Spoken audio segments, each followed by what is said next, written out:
정확습니다. 대조영 정체.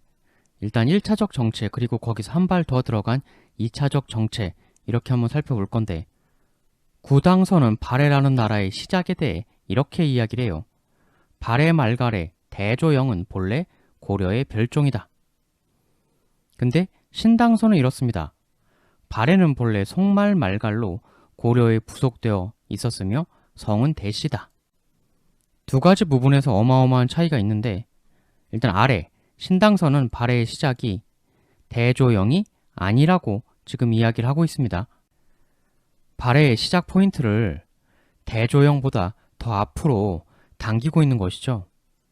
명확히 발해는 대조영부터 시작이다 라고 기술하고 있는 구당서하고 굉장히 큰 차이입니다.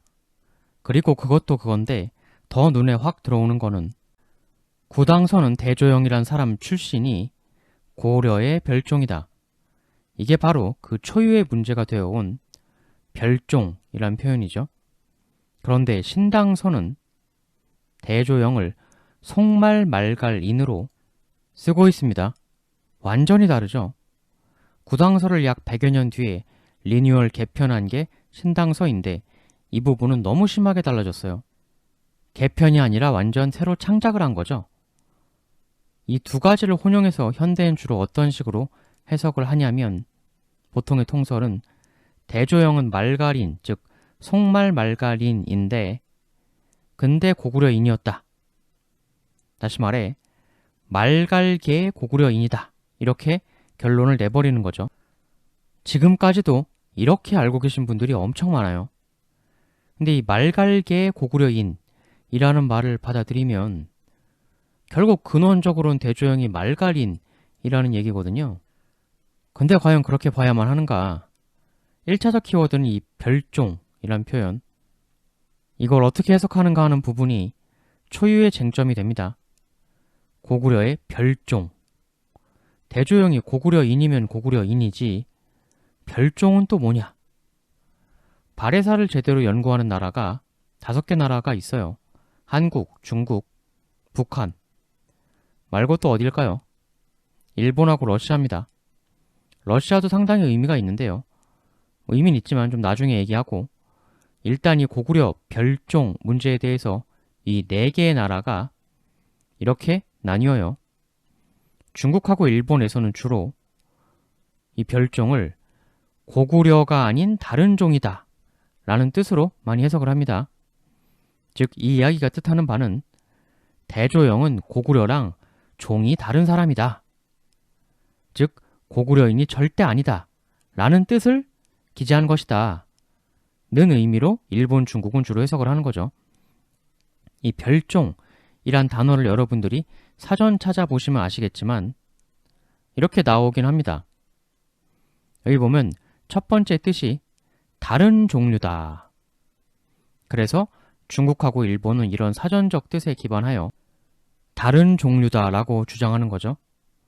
구당서가 대조영은 고구려인이 절대 아니다 라고 기재하고 있는 것이다 라고 주장하는 겁니다. 근데 여기에 대해서 한국하고 북한은 강력하게 반발합니다. 무슨 말도 안 되는 이야기인가? 사실 한국인이, 일본인이, 중국인 이런 걸 넘어서서 철저히 객관적으로 봐도 이거는 전혀 말이 안 되는 얘기입니다. 오히려 이것은 대조영이 철저한 고구려인이라는 것을 증명해주는 문구입니다. 왜냐하면 구당서에서 이 별종이라는 표현이 어떻게 쓰이는지 그 용례를 보면 고구려가 처음에 부여로부터 나왔잖아요. 구당서. 고구려는 본래 부여의 별종이다. 백제는 본래 부여의 별종이다. 이렇게 기재를 하는데 그러면 이걸 보고 이 별종을 어떻게 해석해야 맞는 겁니까? 큰 뿌리에서 나온 하나의 가지 이렇게 봐야 하는 거죠. 부여라는 큰 뿌리에서 그대로 연결되면서 고구려 백제가 나온 거죠. 명백히 이런 의미고 우리 모두가 아는 사실입니다. 고구려의 시작, 시조, 추모, 주몽의 원래 본원적 정체성은 그냥 부여인이었죠. 근데 부여 안에서 싸우고 나와 새 나라 만들었고 그래서 고구려는 부여 별종이다. 그 의미로 쓴 거니까 부여인 추모가 고구려 만든 것처럼 고구려인 대조영이 발해 만든 거죠. 그런 걸 별종이라고 하는 겁니다. 철저히 같은 뿌리, 같은 종족, 이렇게 용례를 통해서 명백히 알 수가 있습니다. 단편적 사전에 나온 뜻으로 단순하게 해석하고 정작 이 별종이란 말이 나와 있는 구당서 자체를 외면하는 건 도저히 상식적으로 말이 안 되는 거죠. 이런 용례가 있으니 해서 그냥 말갈인이라고는 못하겠는데 그래도 어떻게든 하고는 싶어서 바로 문제의 신당서 이 부분을 끌고 오는 거죠. 속말 말갈인이다.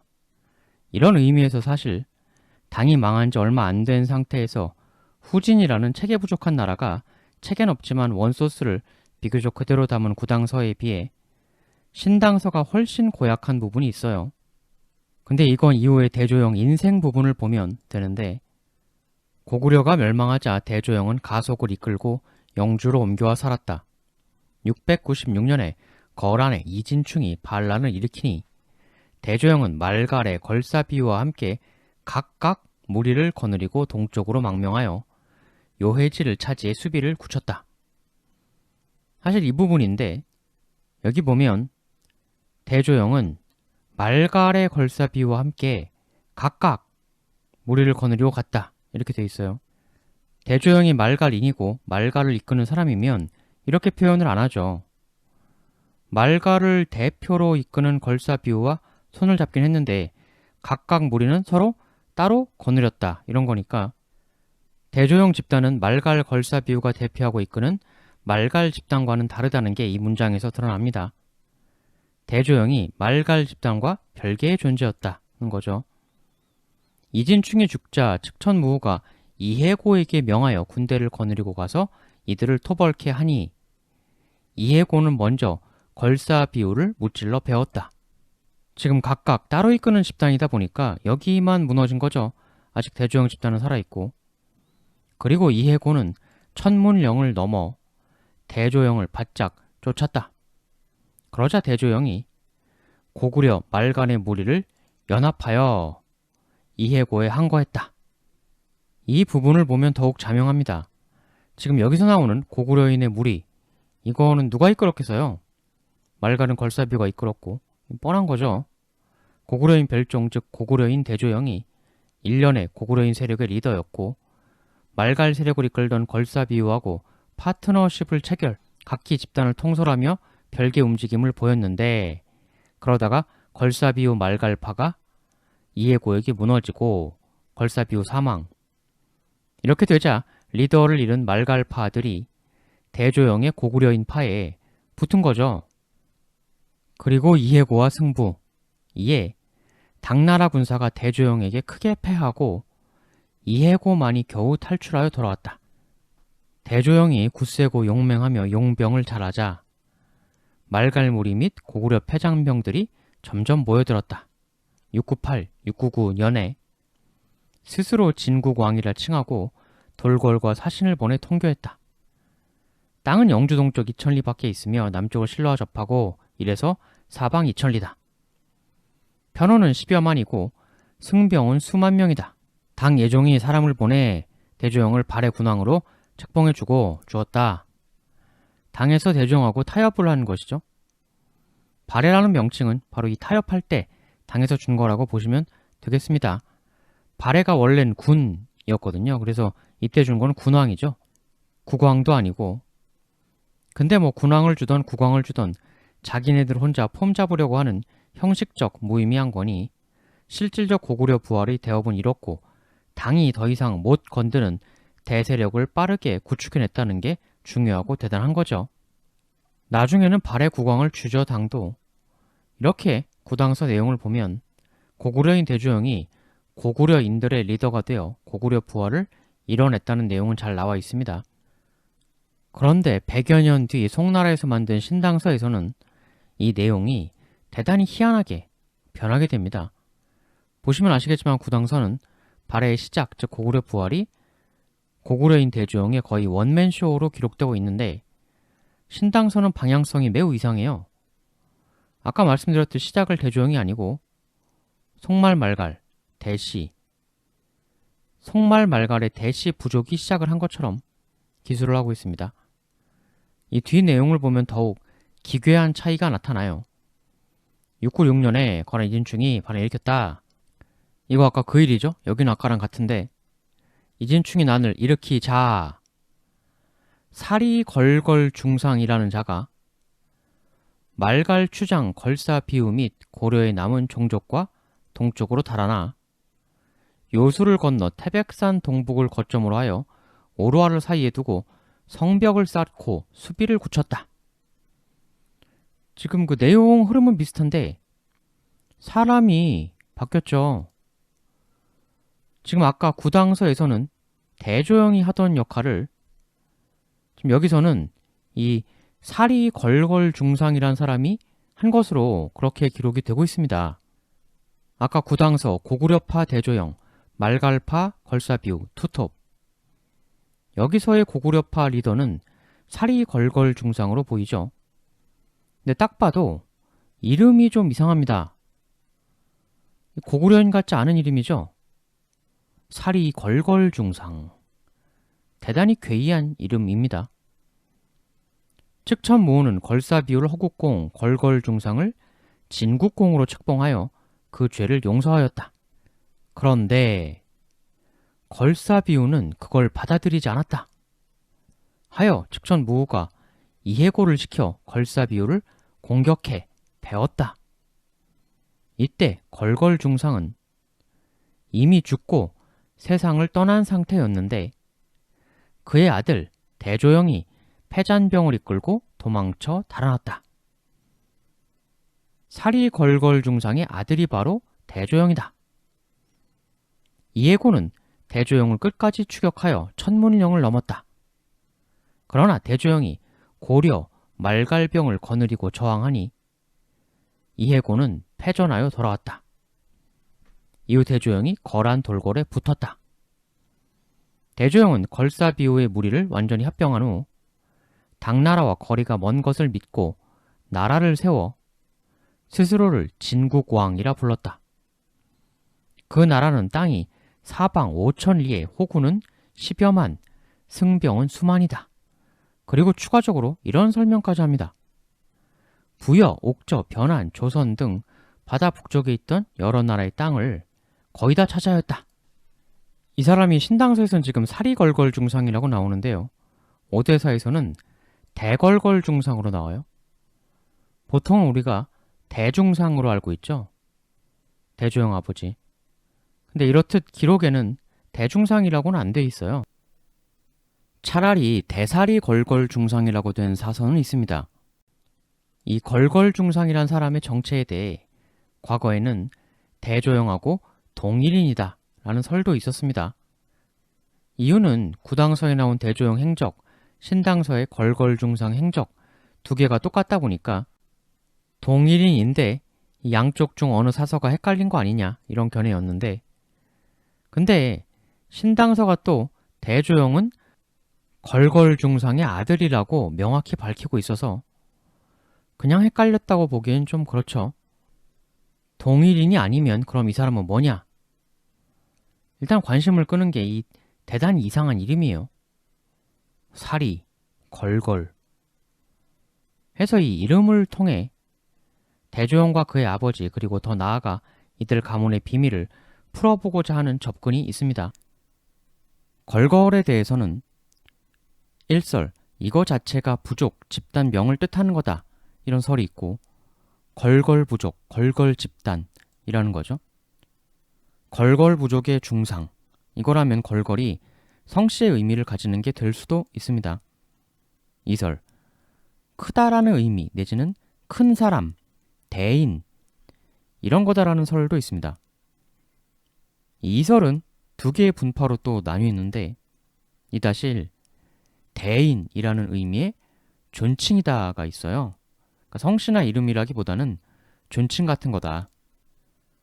이다시 그냥 성씨가 아닌 이름의 일부인데 크다라는 뜻의 단어다라는 설도 있어요. 왜 우리도 이름에 대자가 들어가는 이름들이 있지 않습니까? 대호, 대성, 대수 뭐 그런 것처럼 그냥 크다는 의미의 이름의 일부를 이루는 단어다 이런 거죠.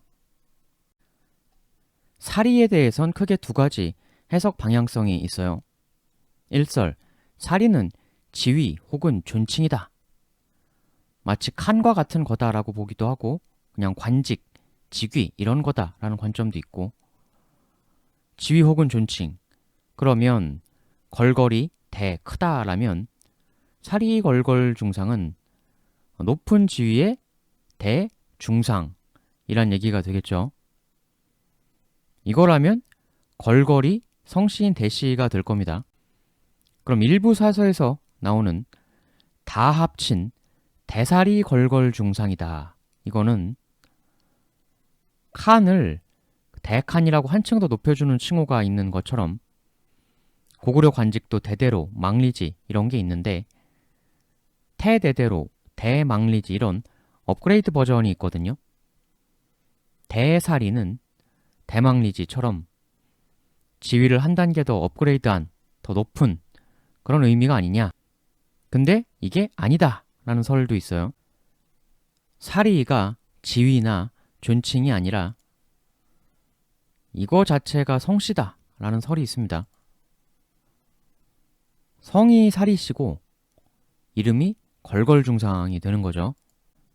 사리 가문의 걸걸중상, 그러면 대조영도 원래는 사리조영이란 얘기인데, 근데 이 사리를 가문명으로 보는 설 중에 이런 해석이 있습니다. 사리라는 말의 뜻이 뭐냐는 거죠. 의미. 말 자체에 뜻이 있을 거 아니에요. 이 사리가요, 당시 만주 지역 언어로 샘, 샘물을 뜻한다는 언어적 분석이 하나 있습니다. 근데 이게 대단히 심상치가 않은 분석이에요. 왜냐하면 샘물은 이게 샘천자 아닙니까? 근데 샘천자 하면 떠오르는 사람 없습니까? 삼국사기에 연개소문이 이 천개소문이라고 나오죠. 나중에 고구려가 망하고 연개소문 아들 연남생 당으로 항복해 가서 이름을 천남생으로 바꾸죠. 당고조 이연의 이름을 피해서 바꾼 게 바로 이 샘천자였던 거죠.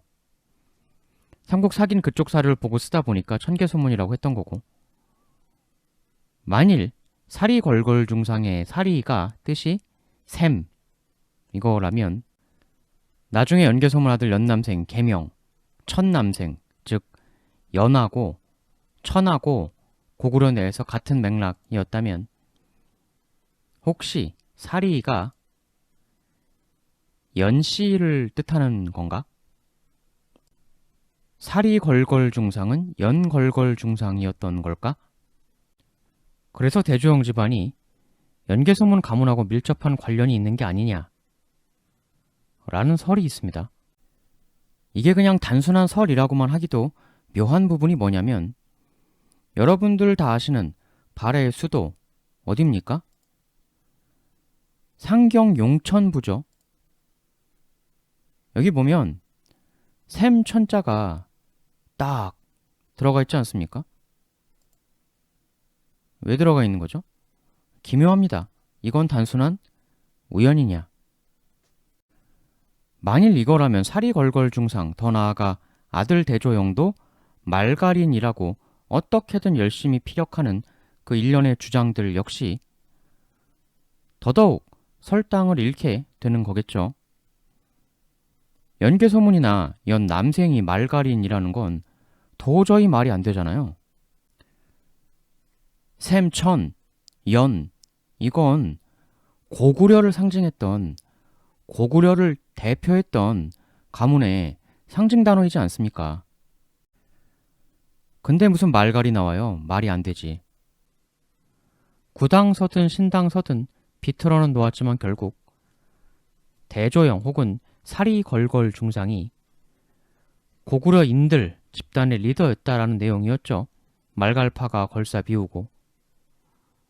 고구려가 멸망하던 시점에 고구려 내 최고 세력, 고구려인들을 다 이끌던 사람들이 연개소문 가문 사람들이었고, 비록 아들들의 내분으로 망국의 단초를 제공하긴 했지만 그래도 고구려인들 사이에서 명망은 좀 떨어졌을지언정 아직은 끝발이 남아있는, 실제로 당나라가 연개소문 아들 연남생을 고구려 망한 후에도 다시 그 땅으로 돌려보내서 그 지역을 컨트롤하려는 움직임을 보였죠. 아직 연개소문 가문의 명망과 끝발이 완전히 사라지진 않고 어느 정도 있었다라는 상징일 수도 있습니다. 여하튼 얼마 전까진 독보적인 최강 가문이었으니까 얼마나 물리적인 세력이 많았겠어요. 대조영 혹은 그 아버지 사리걸걸 중상이 고구려인을 이끄는 수장 리더였다는 건 확실한데, 그렇게 당시의 고구려인들을 이끌 위치에 있었다는 것, 만일 어떤 형태로든 연개소문가와 밀접하게 관련이 있었다면 흐름상 이들이 고구려인들의 리더가 된 것도 쉽게 수긍가는 측면이 있죠.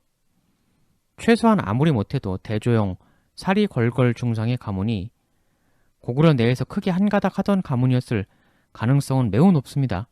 드라마 대조영을 제가 보진 않았는데 거기 보면 연개소문이 말 탈 때 사람 밟고 타는 거에 대조영이 그 밟히는 역할 하는 걸로 나옵니까?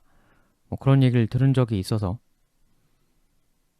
드라마는 그런데 실제로는 연개소문과 대조영 이 둘은 그런 관계가 전혀 아니고 같은 가문 혹은 친척?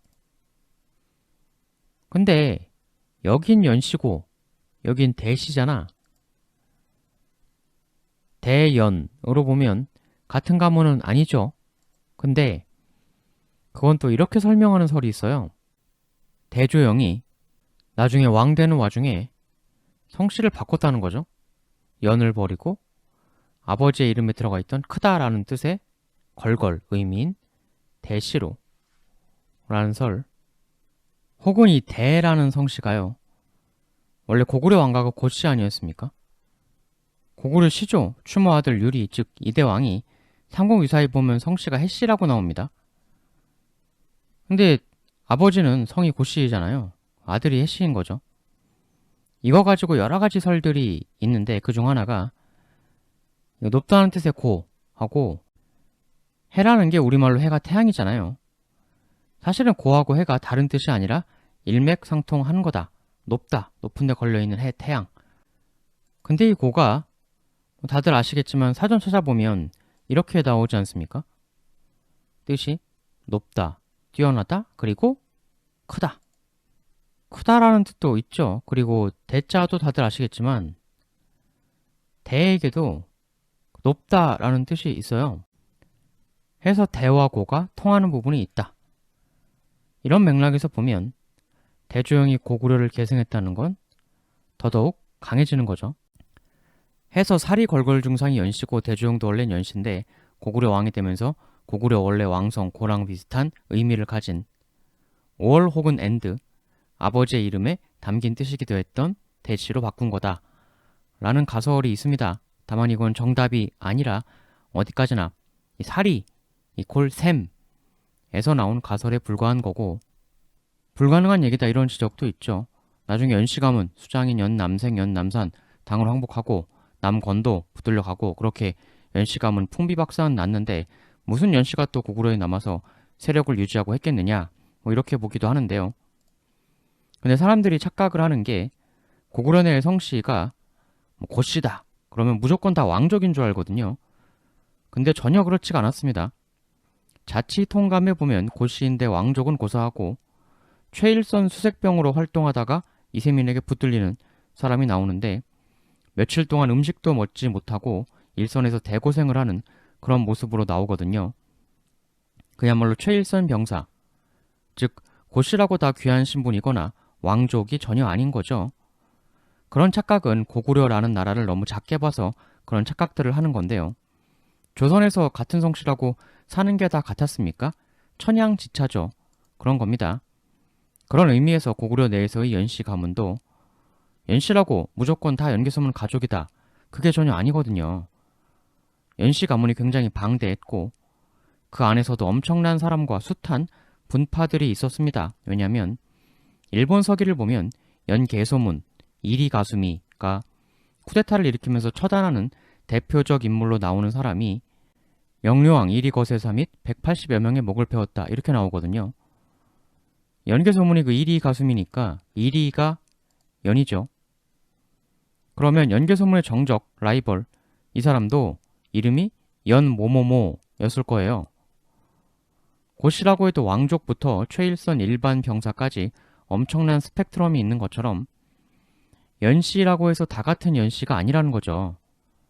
오히려 명백히 기록상 같은 연씨지만 연개소문에 철저히 반대되는 그런 연씨들도 있었다는 거고, 따라서 연개소문과 그 아들들의 연씨 가문이 어떻게 되었다고 이들도 꼭 그들을 따라서 움직여야 한다는 법칙 같은 건 전혀 없는 거죠. 그런 착각은 고구려를 너무 작은 나라라고 막연히 생각하는 오류에서 빚어지는 착각이고, 고구려도 엄청나게 크고 인구가 많은 나라였기 때문에 같은 성씨여도 활동 스펙트럼은 전혀 달랐을 수 있다. 보시듯 오히려 연씨 중에선 반연개소문파도 있었다. 그러면 만일 언어적 분석대로 사리 걸걸 중상의 사리가 연이라면 혹시 연씨는 연씨인데 연개소문과 연결된 연씨가 아니라 이쪽 연개소문에 대적했던 쪽 계열인가? 라는 생각도 한번 해볼 수 있고, 연개소문이 쿠데타 때 왕과 함께 처단했던 대표적 인물로 나오는 걸 봐서 이 이리 거세사 쪽 연씨 파벌도 물리적 세력이 엄청 났었을 거예요. 다만 연개소문이 정권을 잡으면서 이쪽 파가 상당수 몰살은 당했겠지만 고구려가 땅이 아주 넓으니 완전 절멸되진 않고 일부 사람들이 살아서 가지고 있던 물적 자원들을 좀 정리한 뒤 고구려 넓은 땅 어딘가 변두리로 이동해서 그쪽 호족이 되어 생존을 계속 해나갔을 개연성도 전혀 없다고는 볼 수 없죠. 정말 걸걸 중상은 연씨였을까? 연씨였다면 가수미 쪽이었을까? 거세사 쪽이었을까? 그런데 만일 이게 맞다면 고구려가 연개소문 아들 연남생의 배신 때문에 망했잖아요. 근데 정말 대조영이 원래는 연조영이었다면 연씨 가문 사람이 비록 고구려를 한때 망하긴 했지만 보시다시피 이렇게 고구려는 명백히 다시 부활을 했죠. 고구려라는 이름으로 다시 부활. 연씨 가문의 또 다른 일파가 연남생의 실책을 회복시켜 다시 고구려를 부활시키고 기존 고구려 왕가 성씨 고씨와 유사한 뜻을 가진 대씨로 바꾸어 제2의 고구려를 다시 시작한 건가? 이게 정답이라는 얘기는 전혀 아니고요. 이런 분석 가설도 있다는 거고, 이것 말고도 굉장히 많은 설이 있습니다. 정반대적 관점으로는 아까 신당서에선 이 가문이 송말말갈이라고 했잖아요. 무조건 그것만 신봉해가지고 그쪽이라고 보는 설을 내세우는 사람도 분명히 있고, 어쨌든 써 있으니까 그렇다는 건데, 근데 그건 그냥 대조영 걸걸 중상이 세를 이끌고 자리 잡았던 곳이 송말말갈 지역이라 흔히 불렸던 곳에서 잡았어서 그런 이야기가 만들어졌을 뿐이다 라고 보는 설도 있습니다. 보다 원 자료 소스의 오리지널리티를 살려서 실은 구당설을 분석해보면 대조영이 정통 고구려인이라는 건 너무나 명백하죠. 사실 말갈이라는 게 정말 웃긴 개념이에요. 예전에도 설명했지만 말갈들 위치가 대략 이렇거든요. 여기가 고라고 한 데는 그 고구려 도읍지였던 국내성 부근 그쪽이고, 말갈 중 흑수말갈이라는 이들이 저 위쪽이거든요. 이 송말말갈, 백산말갈 이런 이들이 여긴데 상식적으로 저 위쪽 흑수말갈하고 더 동질감이 있겠습니까? 아니면 훨씬 더 가까운 고구려 발흥지 중심지하고 더 가까움을 느꼈겠습니까? 송말, 백산 말갈이라 칭해졌던 이들하고 저 흑수말갈하고 우린 동일민족 말갈이다 이런 정체성이 있었을까요? 그럴 리가 없죠. 쟤들 누군데 했을 텐데 서로 쟤들 누군데 하는 이들끼리를 말갈이라는 같은 범주로 묶는다는 게 웃기는 거 아닙니까? 말갈 본인이 우린 자랑스러운 말갈이야 이랬던 게 아니라 먼데 있는 제3자들이 여기도 말갈 저기도 말갈 그냥 막 갖다 붙인 게 말갈이에요.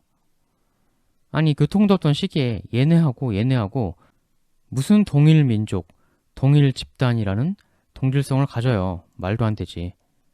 민족이라는 개념을 이 시기에 가져다 들이미는 것도 웃긴 거죠. 신당서 이야기를 굳이 받아줄 거면 고구려인인데 이쪽 지역 세력가였던 고구려인, 즉 기존 고구려 중심 지역 사람이 아닌 나중엔 중심이 평양이 되었으니까 기존 고구려의 약간 변두리, 사이드 쪽 고구려인 중에 새로운 왕이 나왔다. 이 정도? 그게 제2의 고구려 발해다. 이렇게 보는 게 보다 맞을 겁니다. 그리고 많은 분들이 발해라고 안 하고 진국, 대진국 이러면 올바른 호칭이라고 생각하시는 경우도 있는데 전혀 그렇지 않다는 게 오늘 내용 보면 잘 아시겠죠? 신당서에 보면 대조영이 진국왕이라고 했다는 게 측천무후가 아버지 걸걸중상을 진국공으로 책봉해준 것에서 이어져서 그렇게 된 거다 이렇게 나오잖아요. 진국이라는 것도 어차피 발해처럼 당나라에서 멋대로 정해준 호칭이라는 점은 변함이 없는 거죠. 구당서 지나고 신당서 지나고 한자가 다르긴 하지만 이거 역시도 그 측천무후가 해준 진국에서 나왔을 개연성이 있는 거고, 어차피 당서가 당나라 사람들 마음대로 기록한 소스가 원형이니까 자기네들 해준 거 중심으로 기록을 남겼겠죠. 고구려 기전 어떻게든 피하려고 했을 거고, 특히 신당서지는 동쪽, 동방을 뜻하는 거기 때문에 중심이 아니라는 의미가 있는 거죠. 해서 진국이나 발해나 써서 안 되는 건 마찬가지다. 발해, 대진국 이런 것보다는 스스로 이렇게 직접 작성한 외교문서에서도 보듯 스스로 자칭한 호칭은 명백히 고려, 즉 고구려였다는 것이고, 고구려가 광개토대왕 혹은 장수왕 시절부터 이미 고려였으니까 대조영 역시도 발해 1대왕, 대진국 1대왕 이런 잘못된 호칭보다는 고구려 제29대왕 이렇게 해주는 게 당연히 올바른 것이죠. 나중에 기회되면 대조영의 또 다른 이야기도 해보고 또 대조영의 다음 왕 얘기도 한번 기회되면 해보도록 하겠습니다. 대단히 감사합니다.